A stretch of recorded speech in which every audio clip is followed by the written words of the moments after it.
Сәлеметсіңдер ме? Нүктеден жазыққа дейінгі қашықтықты табу. Жазықтық жалпы теңдеумен берілсін. Ax плюс by плюс z плюс d тең 0. Жазықтықтың нормаль векторының координаталары a, b, c болады және жазықтықтан тыс жатқан b нүктесі берілсін.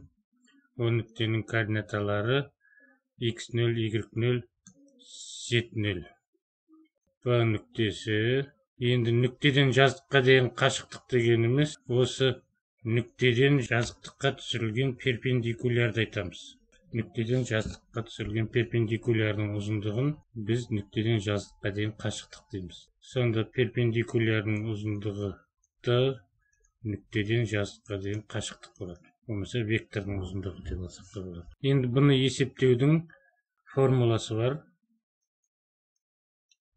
Берілген b нүктесінің координаталарын қойып есептейміз. A x0 плюс b y0 плюс c z0 плюс d. Бұл теріс сан болуы мүмкін. Ол нүктенің қай жағында жатқанына байланысты. Сондықтан модулін аламыз. Және бөлімінде бағыттаушы вектордың ұзындығы a квадрат плюс v квадрат плюс c квадрат төрдің астында болған. Міне осы формуламен есептеледі. Енді мына мысалмен қарап көрейік. К нүктесінен альфа жазықтығына дейінгі қашықтық. Демек біз альфа жазықтығын мына түрде жазып аламыз. 3x минус 2y плюс z минус 2 тең 0 түрінде жазып аламыз да, енді қашықтықты есептейміз. К нүктесінің координаталарын қоямыз. 3 көбейтілген 5 минус 2 көбейтілген минус 4 плюс 7 минус 2 модулі. Ал бөлімінде 3-дің квадраты плюс минус 2-ның квадраты плюс 1-дің квадраты. Бұл бағыттаушы вектордың ұзындығы. Есептейтін болсақ, 15-ке плюс 8 болады. 23, 30, алымында 28 болады.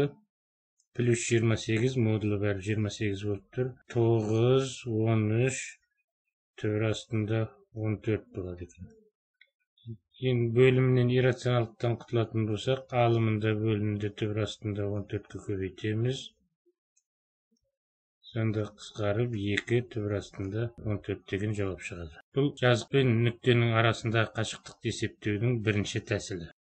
Екінші тәсілді қарайтын болсақ, біз жазықтықтың бойынан А нүктесін аламыз және АБ векторы арқылы есептейміз. Міне АБ-сы үшбұрышы, тікбұрышты үшбұрыш болады. Бізге нүктеден жазыққа дейін қашықтықты В-сының ұзындығы болу керек.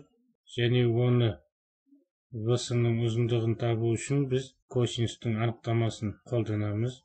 Мына жердегі бұрышты альфа деп белгілесек, біз ол альфа арқылы жазатын болсақ, АБ-ның ұзындығы көбейтілген косинус альфа. Ол косинус альфаны екі вектордың арасындағы бұрышты скаляр көбейтінді арқылы табылатын еді. Косинус альфа тең n векторы мен AB векторының скаляр көбейтіндісі бөлінген n векторының модулі мен AB векторының модулына. Осыны косинус альфаның орнына қоятын болсақ, сонда нүктеден жазыққа дейін қашықтық AB-ның модулі көбейтілген n векторы мен AB векторының скаляр көбейтіндісі қашықтық оң сан болғандықтан оның модулін аламыз. Бөлімінде n-ның модулі көбейтілген AB векторының модулі. AB векторының модульдары алынды да бөлімде қысқарады. Сонда нормаль вектор мен AB вектордың скаляр көбейтіндісінің модулі бөлінген нормаль вектордың ұзындығына болады. Жаңағы мысалмен қарайтын болсақ, онда жазықтықтың бойынан бір А деген нүктені тауып алуымыз керек. Ол нүкте бізде мына теңдеуді қанағаттандыратын болуы шарт. Соның үшін біз А координаталарын алайық. Мысалға 1, -1 -3 деп алсақ, сонда мына жазықтықтың теңдеуін қанағаттандырады. Және қойып көре салайық. 3 көбейтілген 1 -2 көбейтілген -1 -3 есептесек 3 пен 3 жойылады, 2-ге тең, теңдеуді қанағаттандырады. Осыдан біз АБ векторының координатасын тауып аламыз.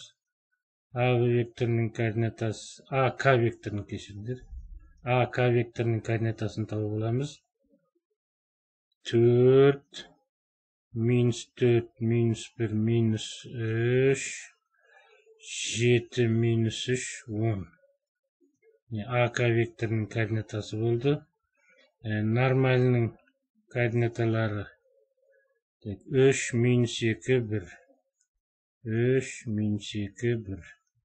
Енді арақашықтықты табу үшін нормаль вектор мен АК векторын скалер көбейтейік.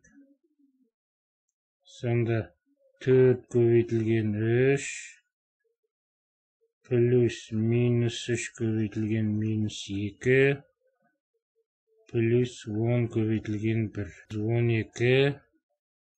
12, мынау 6, 18, 10 қоссақ 28 болды скалер көбейтіндісі. Нормаль вектордың ұзындығын табамыз.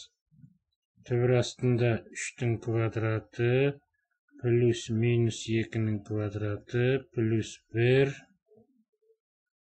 Бұл тең болады 9, 4, 13, 14, түбір астында 14. Енді ара қашықтық бізде скалер көбейтіндісі мен нормаль вектордың ұзындығының қатынасымен табатын. Сонда 28 бөлінген түбір астында 14, алымында бөлімінде түбір астында 14-ке көбейтетін болсақ, 28 түбір астында 14 бөлінген 14 қысқартып жазсақ 2 түбір астында 14 болады. Алдыңғы жауабымызбен бірдей болды. Осы екі тәсілдің қайсысы қолайлы болса, нүктеден жазыққа дейін қашықтықты сонымен таба беруге болады. Сау болыңыздар.